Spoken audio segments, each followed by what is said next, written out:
एक स्त्री, जितने पूरे विश्व में लोग कथा श्रवण कर रहे हैं, देश विदेश में बैठकर भक्त इस पवित्र प्रांगण में बैठकर कथा श्रवण कर रहे हैं, वो अपने भीतर एक उतारिएगा। पुरुष और स्त्री में एक अंतर है। पुरुष जब भगवान के मंदिर में जल चढ़ाता है, जल अगर चढ़ा रहा है तो वह अपने माता पिता, अपने नाना नानी को पार लगाता, दादा दादी को पार लगाता। पर शंकर के मंदिर में अगर कोई स्त्री, कोई नारी, कोई लड़की, कोई कन्या, कोई बेटी, कोई माँ, कोई वृद्ध भी अगर शंकर के मंदिर में एक लोटा जल चढ़ा रही है तो वो अपना मायका और अपना ससुराल दोनों की 71 पीढ़ी को पार उतार देती है। और कितना सुंदर कहा माता पार्वती जी ने भगवान शंकर से अमरनाथ की गुफा में प्रश्न करते हुए कहा कि पुरुष भगवान की सेवा में लगे, भजन में लगे, मंत्र उच्चारण में लगे तो उसका फल पुरुष को प्राप्त होता है, पर अगर स्त्री, नारी अगर भगवान शंकर की आराधना में लगती है, शिव की भक्ति में लगती है, तो हे भोलेनाथ उसका फल किस किस को मिलता है। शिव महापुराण की कथा कहती है, भगवान शंकर का चरित्र कहता है, पुरुष का करा गया पुण्य पुरुष को प्राप्त होता है, पर केवल भारत की भूमि पर एक नारी एक ऐसी होती है, स्त्री ऐसी होती है जिसने अगर सोमवार का व्रत कर लिया, मंगलवार का व्रत कर लिया, तीज का व्रत कर लिया, चतुर्थी का व्रत कर लिया, छठ का व्रत कर लिया, पंचमी का व्रत कर लिया, नवरात्रे के व्रत कर लिए, कोई सा व्रत, कोई सी पूजन अगर भारत की भूमि हो, चाहे देश विदेश की नारी हो, अगर कोई स्त्री व्रत करती है तो उसका फल केवल स्त्री अकेली को नहीं मिलता, उसका फल उसके बेटे को, उसकी बेटी को, उसके पति को, उसके ससुर को, उसकी सास को और उसके मायके को, सबको प्राप्त होता है। ये नारी के द्वारा किया गया पुण्य का फल उसके पूरे परिवार को मिलता है, पूरे परिवार। शायद आप लोगों को मालूम है कि नहीं मालूम, हमें ध्यान में नहीं है, करवा चौथ का व्रत किसके लिए होता है? जम के बोलो जरा, इधर होता है कि नहीं होता छत्तीसगढ़ में? अरे जम के तो बोलो, होता है।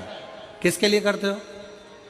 पति की लंबी उम्र के लिए, ठीक है। और ये पूरी दुनिया जानती है कि करवा चौथ का व्रत पति की लंबी उम्र के लिए होता है। पर कभी मौका मिल जाए तो एक बार गणेश पुराण को पढ़िएगा, और गणेश पुराण में और देवी भागवत में दोनों में स्पष्ट वर्णन आता है कि अगर स्त्री चतुर्थी का व्रत करती है, चाहे वो करवा चौथ हो, चाहे बड़ी चतुर्थी हो, छोटी चतुर्थी हो, किसी भी चतुर्थी का व्रत अगर स्त्री करती है तो उसके पति का तो उम्र बढ़ता ही है, साथ में उसके पुत्र का वैभव भी बढ़ता है, उसके पुत्र का वैभव भी बढ़ता है, उसकी संतान का सुख भी बढ़ता है। तो कोई ये विचार ना करे कि करवा चौथ का व्रत केवल पति के लिए होता है। शिव महापुराण की कथा कहती है कि करवा चौथ का व्रत अगर स्त्री करती है तो पति की तो उम्र बढ़ती है, साथ में उसके बच्चों का वैभव भी बढ़ता है। कोई व्रत अगर स्त्री करती है, नवरात्रे का व्रत कर रही है, नवरात्रे में उपास रख रही है, उसका फल सबको मिलता है, उसके पूरे घर को प्राप्त होता है, पूर्ण घर।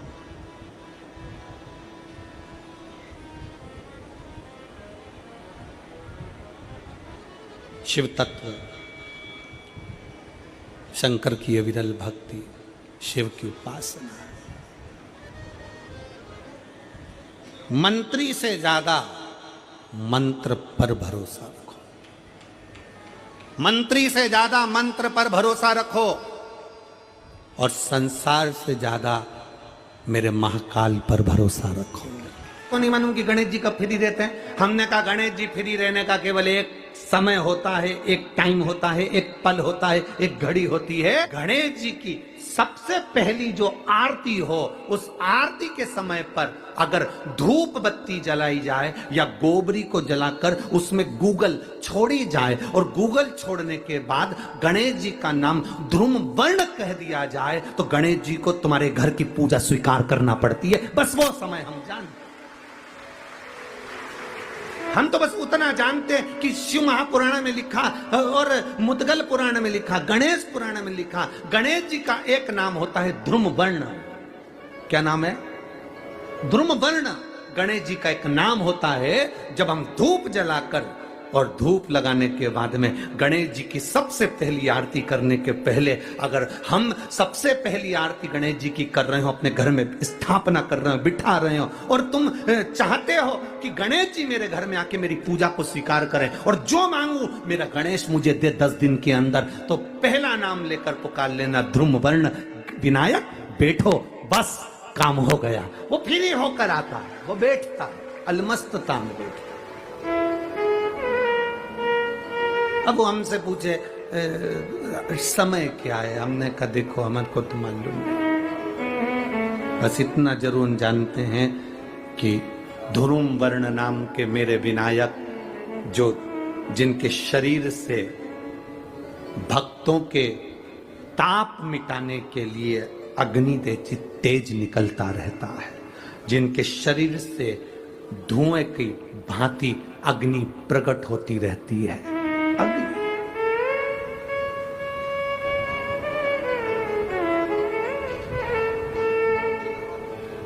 हम तो उनको पहचानते हैं जो दुनिया के ताप मिटाने के लिए प्रगटा, उनके शरीर से अग्नि धुआं तेज पुंज प्रकट हुआ। वो ध्रुमवर्ण विनायक साधारण, उसका केवल नाम उच्चारण कर कर भी अगर विराजित किया जाए, वो आया स्वीकार करेगा। 10 आप अभी तक बिठा लेते थे सिद्धि विनायक आओ, मयूरेश्वर आओ, भगवान को बल्लेश्वर पधारो, आपने बुलाया, आया वो, बैठा वो, ऐसा नहीं कि नहीं बैठा, पर हमें समय का भान नहीं हो पाया। हम किस समय पर भगवान को रिझाएं? परमात्मा को रिझाने का कोई समय होता है? भगवान को तो जब तुम्हारी मर्जी पड़ जाए, जब तुम्हारा दिल कर जाए, तब मेरे भगवान को रिझाने का प्रयास करो, वो तुम्हारे करीब में आकर बैठ जाएगा। जब तुम्हारा मन पड़े, जब तुम्हारी मर्जी पड़े।